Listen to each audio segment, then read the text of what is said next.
जी अस्सलाम वालेकुम नाज़रीन, क्या हाल चाल है? ठीक ठाक हो? एक और रिश्ते के साथ मैं आपकी खिदमत में हाजिर हूँ।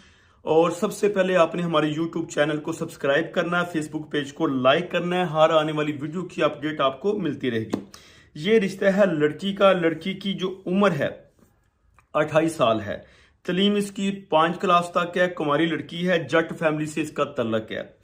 लड़की 5 वक्त की नमाजी है। रोजे की पाबंद है। कद इसका 5 फुट 4 इंच है। भाई इसके 2 हैं। बहनें इसकी 2 हैं। 7 एकड़ इनकी अपनी जाती ज़मीन भी है। और सरगोदा से ये सरगोदे के ये रहायशी हैं। वालदा